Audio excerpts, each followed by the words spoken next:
But we are very proud to be working with Ocado. It's an amazing business, and they are really making strides in their ESG, and I think it's really important for them as well to be working with a UK-based recycler. Hello, you're watching Proactive. Joining me is Technology Minerals CEO Alex Stanbury.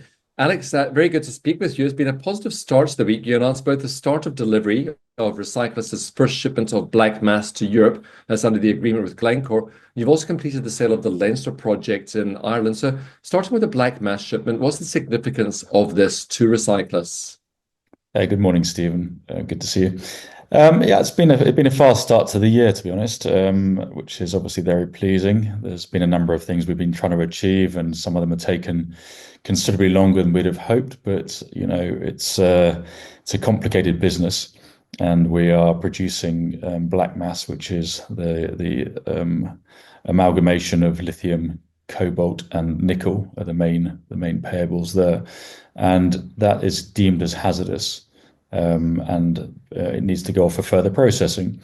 Now, to get hazardous materials out of the country, you need something called a TFS, which is a Trans-Frontier Shipment Notice, and that then needs to have a notification that goes for all the countries through which that material travels. So it's not the work of a moment, and we had a false start late last year by trying to send it to a black mass processor in a non-OECD country, and that's just had agency-to-agency issues. So Glencore stepped in, and we're delighted to have that partnership with them now.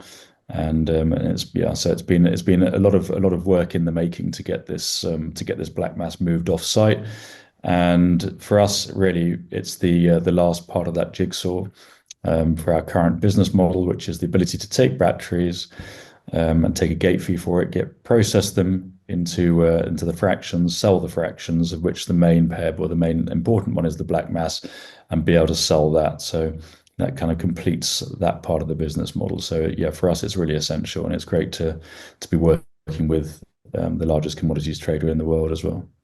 Well, I was going to ask about that. What does it mean for Recyclus to have established a partnership with a company as renowned as Glencore?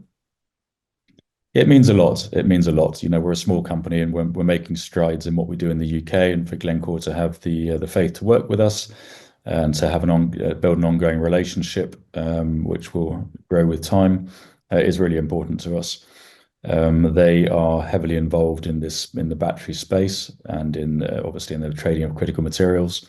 So yeah, it means that we can continue to process and produce more and more, and that they will take everything that we produce. Of course, Glencore isn't the only household name Recyclus partners with. You also work with names such as Ocado, don't you?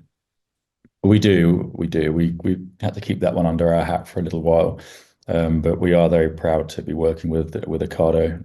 It's an amazing business, and they are really making strides in their ESG, and I think it's really important for them as well to be working with a UK-based recycler, so that they can properly deal with all the batteries that come off their picking robots. So everyone knows them really as a food delivery service, but they have an incredibly complex and clever system of robotics for picking the food. And it's they're 20 odd stories high, and so the generation of robots got to the end of life, and we replaced, well, so we took all the batteries for them and end of life them. So they were very happy that that would then go back into the system, and to create more materials going forward, rather than not rather than not being recycled properly. So for them to have certificated end of life was extremely important, and for it to be in the UK, and obviously we were fully audited by them to make sure that we were up to the standards of what they were looking for. So yeah, no, and we've done thousands of batteries for them now, and there's an ongoing maintenance program there as well. So really key. We also utilized our Lyboxes, which are our lithium-ion storage, our ADR compliant storage and transportation boxes. And we use those with quite a few clients, and the idea being that the boxes can go to their site, they can decant the batteries out of a working piece of machinery where they're safe, and rather than put them on the floor of a warehouse or pack them into wooden crates where they are potentially then volatile, they can put them into our P911 boxes, which are class 1, which means that they can then be transported safely. So if there were any thermal incident, it would protect them from a brand perspective, it would protect human life, and it protects us as well. So it's really the safest way to be transporting used lithium ion. Alex, moving on to the completed sale of the Leinster project, what does this mean for Technology Minerals? Yeah, that's really, it was a very good incubation project of ours for lithium in Ireland. We sold it to European Lithium, an Australian company, and they will then further develop it for looking for extraction. That part of the business is never our game. It's really finding good projects and taking them up the value curve and then selling them, which we achieved with the Leinster project.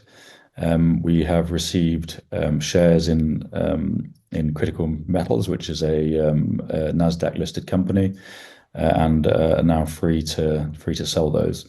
So yeah, it's for us, it's a tick in the boxes to the business model of finding good projects, incubating them and selling them. And now it's really focusing on our Spanish project, which is kind of the next project in our portfolio that we're working hard on. So what's next for the exploration assets then?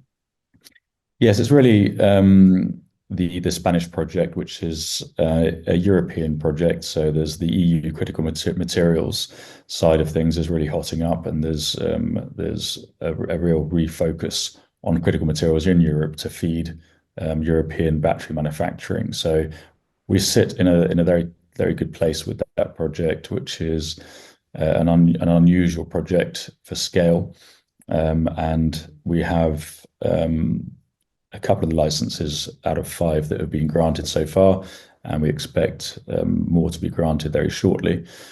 So we will continue to move that project up the value curve, and then look for joint venture partners to come into it at the appropriate moment to take it into feasibility and production. Alex, I hope you'll keep us updated on any progress with that. Thank you very much for speaking with us today. Pleasure. Thanks for having me, and good to see you. That's Technology Minerals CEO Alex Stanbury.